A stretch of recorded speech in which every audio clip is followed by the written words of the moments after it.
أعوذ بالله أعوذ بالله من الشيطان الرجيم بسم الله الرحمن الرحيم الحمد لله رب العالمين وصلاة وسلام على سيدنا محمد وعلى آله وصحبه أجمعين والسلام عليكم ورحمة الله وبركاته. Frères et sœurs, assalamu alaikum wa rahmatullahi wa barakatuh. J'espère que vous allez tous et toutes bien en cet après-midi de ce jour de lundi 2 juillet. Il est précisément 16h54. Frères et sœurs, comme vous avez probablement dû le voir dans l'introduction de cette vidéo, nous allons évoquer la question des ablutions al-wudu. Sujet qui, ma foi, semble simple et acquis. Simple quant au fait de savoir comment le frère ou la sœur doivent-ils faire les ablutions, et acquis parce que c'est un sujet qui, dans un premier temps, fait consensus, en tout cas sur le sujet, le point précis que nous allons évoquer. Et ça, c'est un sujet qui est évoqué dans le Coran, qui ne nécessite pas davantage, a priori, d'investigation. Comme je l'ai cru moi-même depuis finalement ma conversion à l'islam. Et comme vous-même, je le suppose, j'en suis même certain, le pensez. Alors qu'en réalité, c'est un sujet qui, malheureusement, a fait l'objet d'un certain nombre de... Allez, on va utiliser des termes bon enfant, d'un certain nombre de cachotteries. Alors, nous autres musulmans, lorsque on se convertit, c'est-à-dire lorsqu'on commence à pratiquer sa religion, qu'on n'est pas musulman parce que papa est musulman, qu'on n'est pas musulman parce que maman est musulman, et on n'est pas musulman parce qu'on mange du couscous le vendredi, mais qu'on est musulman parce qu'on pratique sa religion. Alors, on est confronté à un certain nombre de choses.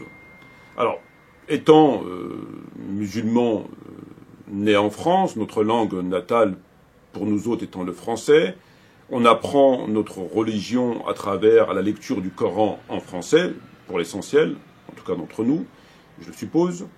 Et avant de commencer à lire, à acheter des livres, à prendre le temps de lire et d'apprendre sa religion, on apprend notre religion avec la famille, lorsqu'on fréquente les mosquées, avec l'imam, etc., dans le cercle familial, amical, où on apprend la religion à travers des échanges, etc. Et aujourd'hui, c'est tout à fait autre chose, c'est via Internet.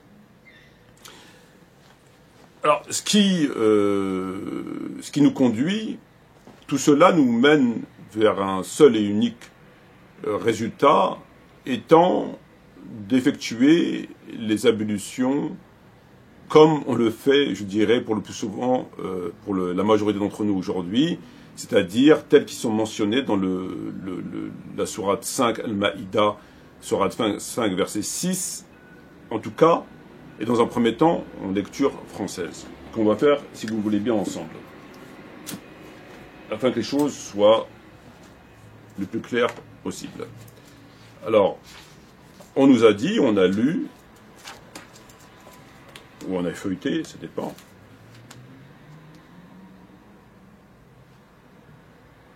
En prenant la sourate 5, verset 6, vous qui croyez, lorsque vous vous levez pour la prière, lavez-vous vos visages et vos mains jusqu'au coude, passez les mains mouillées sur vos têtes et lavez-vous les pieds jusqu'aux chevilles. Jusque-là, tout est parfaitement clair, il n'y a pas besoin de sortir de l'Azhar pour comprendre comment on doit faire les ablutions. Ne parlons pas de que veut dire lever, est-ce que c'est forcément après le sommeil, pour toutes les prières, non. On va uniquement parler de la question de comment faire ces petites ablutions. C'est clair. Dieu est parfaitement clair. Lorsque vous levez pour faire la prière, lavez-vous le visage et les mains jusqu'au coude, passez vos mains mouillées sur la tête et lavez-vous les pieds jusqu'aux chevilles. Tout le monde sait ce que c'est une tête, un visage, des mains, un coude, des pieds et des chevilles. Bon. Est-ce que tout le monde sait ce que c'est essuyer et laver? Alors, ceci est parfaitement clair. Vient s'ajouter à ce verset les hadiths, en tout cas ceux dans le Bukhari et Muslim, Lorsque s'on penche vers les hadiths qui sont mentionnés dans le Bukhari Muslim, ils vont tous dans le même sens. En tout cas, sur la question de laver. Tous les hadiths disent qu'il faut laver les pieds.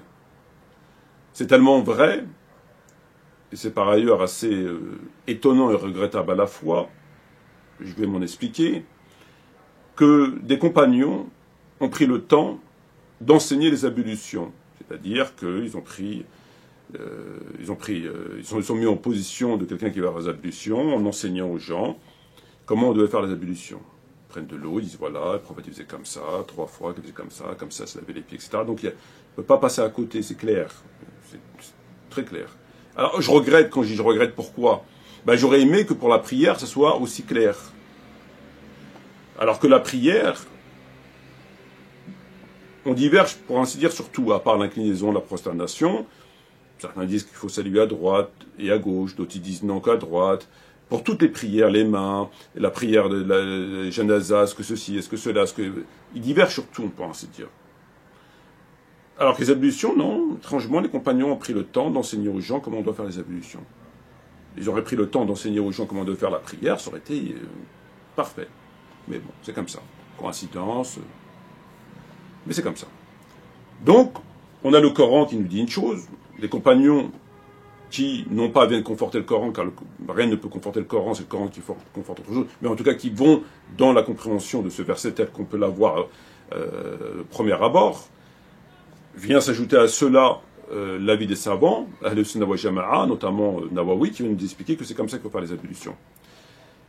Et c'est tellement vrai tout cela que lorsque on se penche vers les ablutions dans le volume 2 à la page 56, obligation de laver les pieds entièrement, le prophète alayhi salam a dit malheur au talon des pieds, du feu. Accomplissez donc les ablutions de façon complète.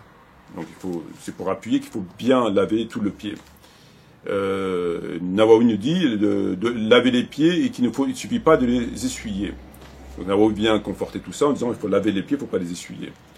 Seuls, donc les chiites affirment quant à eux l'obligation de les essuyer. Et donc finalement, sans nécessité d'aller faire lecture plus que cela, le Coran, les hadiths, les savants, ajouter à ça la mise en garde du prophète vis-à-vis des talons, etc., tout va dans le même sens concernant les ablutions et surtout qu'il faille laver les pieds. Seuls les chiites, Ashia, qui divergent encore une fois avec les sunnites, disent non, il ne faut pas laver, il faut essuyer les pieds, avec leur explication qui valent ce qu'elles valent dans les ouvrages qu'ils ont. Très bien. Alors, que doit-on penser de tout cela finalement? Est-ce qu'il y a quelque chose à redire, quelque chose un élément nouveau qui puisse justifier, entre guillemets, la réouverture du dossier qui était inconnu par ailleurs? Est-ce qu'il y a quelque chose de nouveau qui puisse justifier une vidéo et de jeter quelque part le doute sur la question de cette pratique religieuse? Alors, je crois que oui. Je crois que oui. Et je vais m'en expliquer. Avant de rentrer dans le vif du sujet, nous allons commencer par le Coran, mais cette fois-ci en langue arabe, et pas française. Si on lit le verset en arabe, donc Surat Maïda, Surat 5, verset 6, Allah dans le Coran dit « Ya ayyuhalladhina amanu » « Ya ayyuhalladhina amanu idha qumtum ila salat » « Idha qumtum ila salat » lorsque vous vous levez pour la prière. Farsilu wujuhakum wa aydiyakum. Lavez-vous le visage et les mains. Ila marafiq. Ila marafiq. Jusqu'au coude. Donc laver, farsilu, donc le verbe laver, le visage, les mains jusqu'au coude. Jusque-là, tout va bien. Tout le monde sait ce que c'est un visage, tout le monde sait ce que c'est des coudes, tout le monde sait ce que c'est des mains, tout va bien. Ensuite, on dit famsahu, wamsahu, birusikum wa arjulakum, ila ka'bayn. Lavez-vous, essuyez vos têtes et vos pieds jusqu'aux chevilles. Donc là, on a pu laver mais on a essuyé. Alors on se dit, tiens, que se passe-t-il? Que se passe-t-il? Parce qu'on nous dit, comme je l'ai dit précédemment, qu'il faille tout laver, comme je l'ai dit. Donc, le Coran dit, il faut essuyer. Le Coran dit, il faut essuyer, toi tu me dis, il faut laver. Qu'est-ce qui se passe? Que se passe-t-il? Alors, Ibn Kathir l'explique assez bien. Il dit, non, c'est une question de grammaire. C'est la grammaire qui fait que ça change, la grammaire. Je ne vais pas lire tout le passage, parce que c'est pas le but, c'est uniquement de faire un travail à charge et à décharge.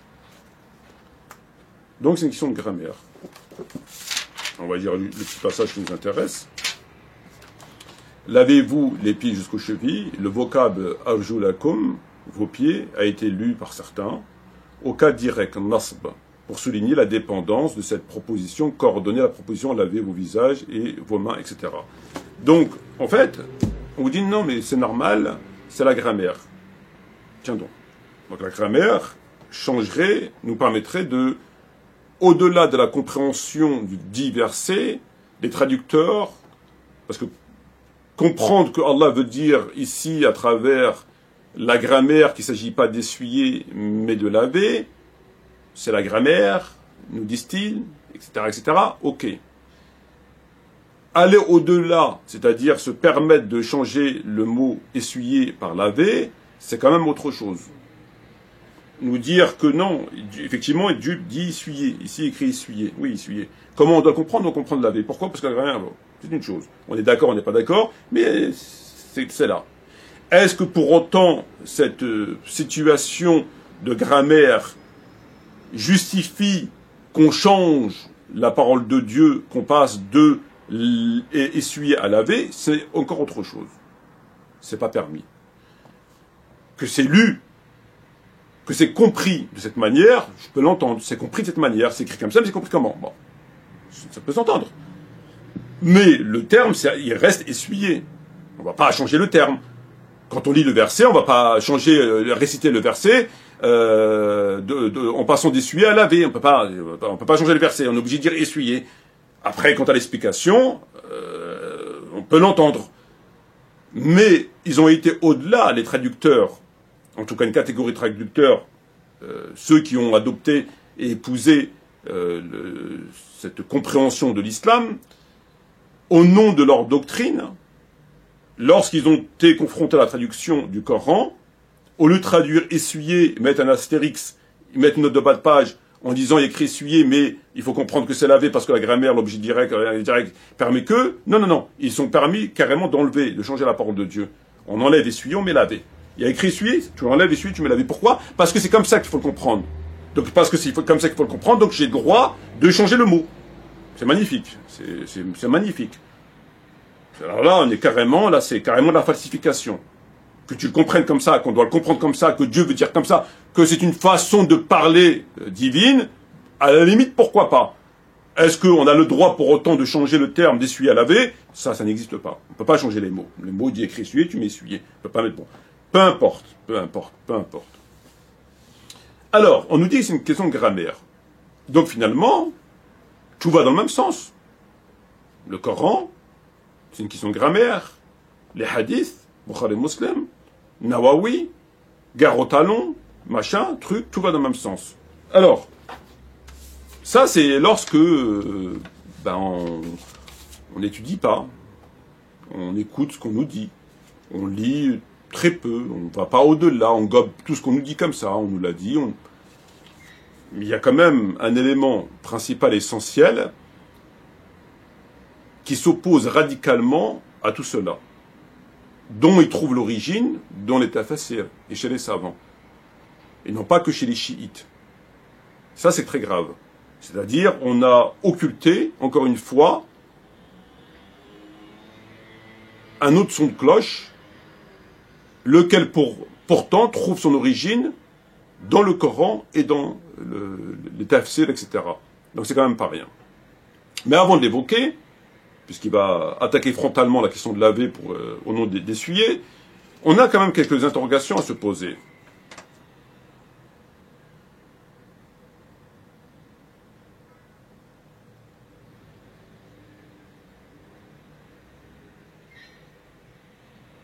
Le prophète dit malheur au talon. Pourquoi? Malheur au talon. Dans le Coran, Dieu ne dit pas malheur au talon. Pas plus qu'il dit malheur à la tête, pas plus qu'il dit malheur au nez, pas plus qu'il dit malheur aux mains, pas plus qu'il ne dit pas malheur. Ici, dans le Coran, il y a une précision, dans le hadith, il y a une précision. Attention, malheur au talon. Pas de talon dans le Coran. Il n'y a pas plus de malheur pour le talon que pour les oreilles, que pour le nez, que pour tout ça. Il n'y a pas de malheur. Là, c'est bien appuyé malheur au talon. Donc ça conforte solidement la vie qu'il faille laver. C'est quand même assez intéressant, on va dire. Malheur au talon. Tu ne dis pas malheur au talon, pas parce qu'il me dit malheur, mais bon, malheur au talon. Alors malheur au talon. Alors finalement, les ablutions, comment il faut les faire, Shir? Shir, il va t'expliquer, Nawawi t'explique dans le tafsir, dans le sharh. Nawawi te dit, les ablutions, le top, les vraies ablutions, Bukhari Muslim, il faut faire tous les membres qui sont dans la sunna, donc le surplus qui a été rajouté, un ajout dans les membres. Il faut répéter la gestuelle 3 fois, même si on reconnaît par ailleurs que le prophète a fait 1 fois, 2 fois, mais c'est 3 fois le top, et il faut se laver les pieds. Donc les membres, tous les membres, dessinés dans la sunna, la gestuelle 3 fois, 1, 2, 3, et les pieds. Ça c'est le top, très bien. Ça c'est sunna, ça c'est... Tu as vraiment fait la sunna du prophète. C'est tellement vrai que cela engendre une belle récompense, comme le dit Nawawi. C'est-à-dire que si tu fais comme le Coran, tes ablutions, elles sont bonnes. Mais elles sont plus bonnes si tu fais comme la sunna. En d'autres termes, si tu fais que ce que Dieu te demande de faire, tu auras 2 poulets comme récompense. Parce qu'ils prennent souvent des images de bœuf, de poules et de vaches. Pour dire, voilà, les récompenses. Celui qui prend le meilleur rang, il a 3 bœufs, le deuxième, il a 2 bœufs, l'autre, il a une vache, l'autre, il a une tortue, etc. Bon. Donc, si tu veux beaucoup de hasanat, il faut que tu fasses comme la sunna. Beaucoup de hasanat, tu auras, admettons, 3 bœufs. Ou 2 vaches. Ou 2 bœufs et 50 tortues. Parce que tu les as bien fait. Mais si tu fais comme Allah te dit, c'est bon, tu as fait la religion, tu as fait le din, mais c'est pas suffisant. Tu auras une récompense inférieure. Le top, c'est 3 fois, c'est comme ça, c'est comme ça. Comme le Bukhari Muslim. Ok. Alors, la question qui nous interpelle, et qui interpelle toute personne raisonnable, qui a un minimum de lecture, qui a un minimum d'orientation, de aqidah, en fait, de sens du divin, de la prophétie, des textes, de ce qui est, enfin, du Coran, de la Sunna, de ce qui est sûr, de ce qui est moins sûr, tout ce que vous voulez, du bon sens, de la logique, Allah, dans le Coran, a pris, entre guillemets, le temps, du haut de ces 7 cieux, de dire « je vais interpeller mon serviteur ». En d'autres termes, il dit « Ya ayyuhal ladhina amanu ». Il ne parle pas au prophète, il ne dit pas « Ya ayyuhal nabi ». Il ne dit pas « Ya ayyuhal rasoul ». « Ya ayyuhal ladhina amanu ». Amanu, c'est les frères et les sœurs, ceux qui ont cru. Donc il nous interpelle. Donc il prend le temps de dire « j'ai des choses à vous dire ». On l'écoute. Il dit « Daqumtum la salat », faites comme ça et comme ça, comme ça. Ok. Donc, prend le temps, c'est quand même un honneur qui nous est fait, de nous dire comment on doit faire. Très bien. On s'exécute. Mais on vient nous dire non. La sunna vient expliciter le Coran. Ça, on le sait. On sait que la sunna vient expliciter le Coran. Mais la sunna, comme on va le voir avec Albani, la position de la sunna a été mise à un niveau qui laisse perplexe. C'est-à-dire, sur la question que la sunna abroge le Coran, et la sunna à autorité corrige, voire même le Coran. Comme on va le voir dans la vidéo à venir, Inch'Allah. La sunna corrige le Coran. Je parle bien de correction, je vais vous dire en quoi en vous apportant les preuves. Que la sunna vienne expliciter le Coran, c'est un fait. Que le prophète légifère, c'est un fait. Que ceci, que cela, il y a des choses qui font partie des paramètres de la foi, de la lecture, de la compréhension, il n'y a aucun problème. La question qui se pose maintenant, c'est est-ce que la sunna vient à autorité pour venir compléter et modifier, ajouter et rendre caduque en quelque sorte ce que Dieu dit. Je m'explique. Si Dieu te dit il faut faire comme ça, et qu'on te dit que le prophète a fait autrement, et que c'est le prophète qu'il faut suivre, à travers Bukhari et Muslim, ça veut dire quoi? Ça veut dire que Allah, quand il s'est exprimé, il s'est pas exprimé de façon complète. Ya ayyuhallazina amanu, écoutez-moi, j'ai des choses à vous dire, faites comme ça, mais je suis pas complet. Je vous dis juste un petit peu ce qu'il faut faire. Donc je prends le temps, mais je prends pas vraiment le temps. Je vais vous dire, mais je vous dis pas tout. Donc ou tu dis pas. Que Dieu ne dise pas et que le prophète a dit, on connaît. Que le prophète explicite le Coran, on connaît.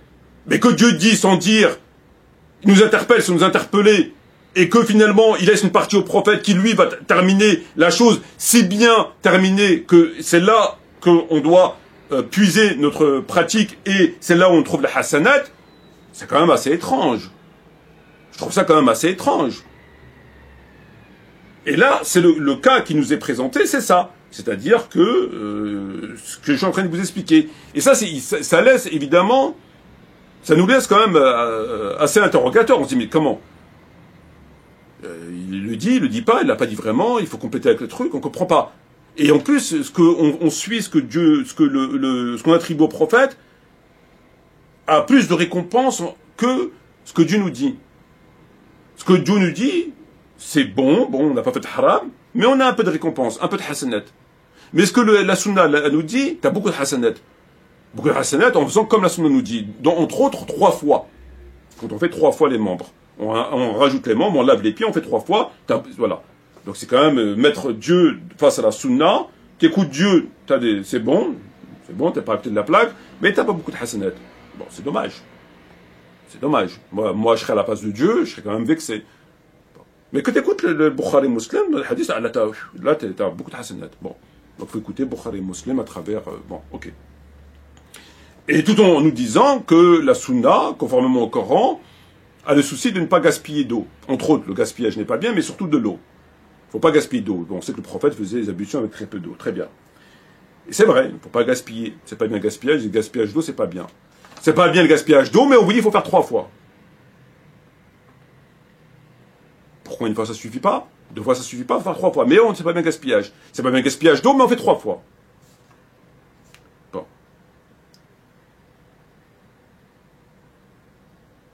Alors, tout ça, évidemment que pour des gens qui veulent...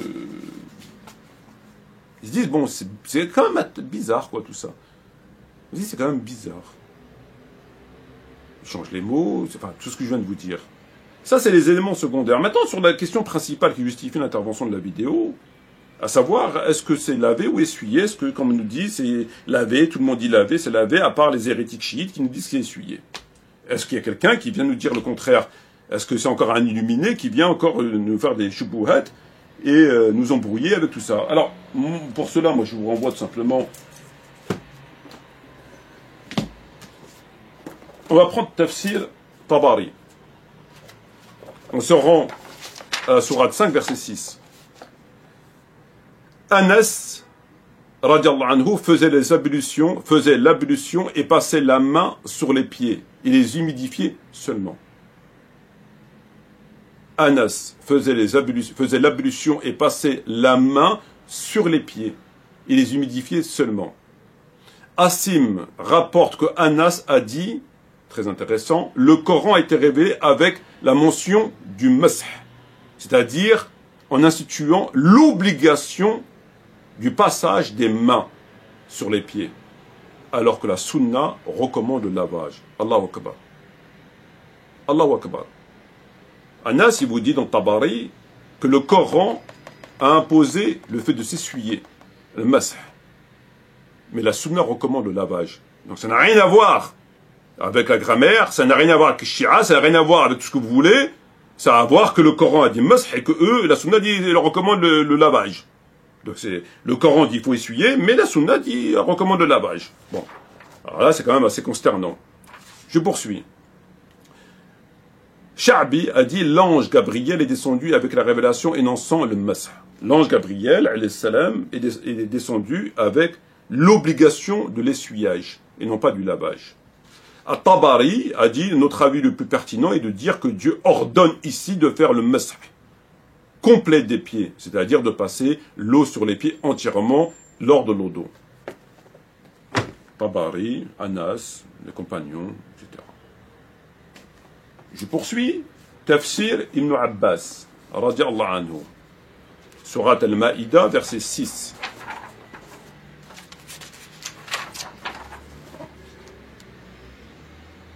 عن عكرمة عن ابن عباس رضي الله عنه قال الوضوء غسلتان ومسحتان.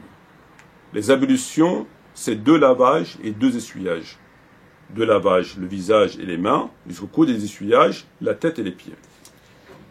Ibn Abbas قال أفرض الله غسلتين ومسحتين. Allah a rendu obligatoire le fait des 2 lavages et 2 essuyages. Concernant le segment وَامْسَحُوا بِرُؤُوسِكُمْ قال Ibn Abbas وَهُوَ الْمَسْحِ. C'est l'essuyage. Il n'a pas dit c'est le lavage, la grammaire ou je sais pas quoi, charabia. قال Ibn Abbas أَبَأَ النَّاسِ إِلَّا الغُسْلِ وَلَا أُجِدْ فِي الْكِتَابِ إِلَّا الْمَسْحِ. Les gens disent qu'il faut laver, alors que je trouve dans le Coran que l'essuyage. Et là, on va s'intéresser au livre Al-Mu'jam al-Fiqh al-Salaf, al-Sahaba, wal-Itra, wal-Tabi'in. Alors là, on est carrément... là, il n'y a pas de truc, là, c'est carrément les compagnons, la descendance, les Tabi'in. Al-Mu'jam al-Fiqh al-Salaf, al-Sahaba, wal-Itra, wal-Tabi'in. Alors, qu'est-ce qu'il nous dit là-dedans?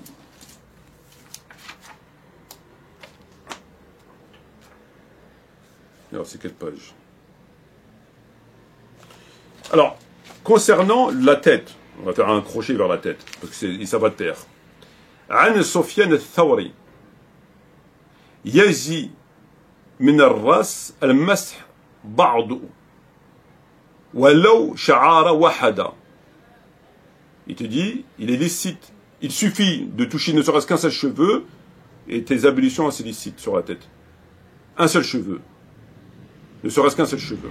Il est très loin de laver. Et enfin, concernant laver, Tala al-mash ala rijlain jama'a min as-salaf minhum. Concernant l'essuyer sur les pieds, l'essuyage sur les pieds, jama'a min as-salaf minhum. علي ibn Abi Talib وابن عباس وحسن وعكرمة والشعبي وجمع غيرهم. Il dit tout cela et tous les autres, ils faisaient l'essuyage. وهو قول l'imam al-Tabari. Et c'est aussi le propos de l'imam al-Tabari. ودليل قول تعالى, et la preuve étant la parole de Dieu, وامسحوا برؤوسكم وأرجلكم. Dieu te dit, essuyez vos pieds. Pas de grammaire, pas tout ça. والحديث, et avec un hadith, رفع ابن الرافع سمع الرسول الله عليه الصلاة والسلام يقول إنها لا يجوز الصلاة إحداكم حتى يصبغ الوضوء كما أمره الله عز وجل. Les ablutions n'est valable que comme Dieu l'ordonne. أمره عز وجل. ثم يغسل الوجه واليد إلى مرافق. Se lave le visage et les mains jusqu'au coude. ويمسح الراس والرجل إلى الكعبين. Et le fait de s'essuyer la tête et les pieds jusqu'aux chevilles. Donc c'est un hadith. C'est un hadith qui ne figure pas dans le Bukhari Muslim. Je ne sais pas qu'est-ce qu'ils en ont fait, qui est très clair et qui te dit que il faut laver le visage et les mains jusqu'au, comme dit dans le Coran, et essuyer. Là, le prophète, il ne parle pas de laver. Contrairement à ce qui est écrit dans le Bukhari Muslim, il te dit il faut laver. Là, il te dit il faut essuyer. Alors peut-être les talons, ils disent il faut essuyer. Enfin, je ne sais pas ce qui s'est passé, mais ici, le prophète parle d'essuyer.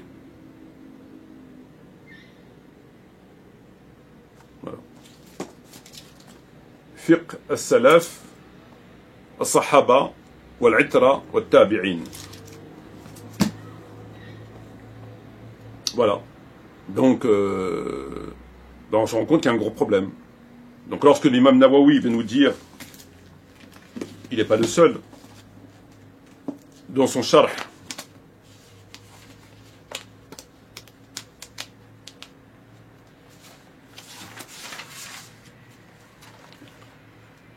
laver les pieds ne suffit pas. Il faut laver, l'obligation de laver les pieds et qu'il ne suffit pas de les essuyer. Les chiites affirment quant à eux l'obligation de les essuyer. Donc en fait, si vous préférez, ils vous font croire qu'il y a un consensus, que tous les compagnons, que le prophète, que tous les hadiths vont tous dans le même sens. Et on se rend compte que c'est complètement faux. Dans les tafasir et dans des livres comme Fiqh al-Salaf, etc., ils te disent non. C'est en vérité essuyé. C'est une sunna. Donc voilà. Mais pour nous autres, on nous a toujours appris que non, il y a un consensus, comme Tarawih. En fait, ils vous font des consensus comme ils vous font des pains au chocolat. Bon. Alors pourquoi ils ne tiennent pas compte de l'avis de l'imam Tabari ou de l'avis de ce qu'on a vu, ou etc. Pourquoi c'est fait pour qui ça? Ça compte pas, c'est des faux livres, c'est quoi? C'est inventé? Est-ce qu'on pourra avoir une explication? Ben, on n'en aura pas. On n'aura pas. C'est comme ça que ça fonctionne. Sur ce, je vous remercie. Wassalamu alaikum wa rahmatullahi wa barakatuh. Et à bientôt, Inch'Allah.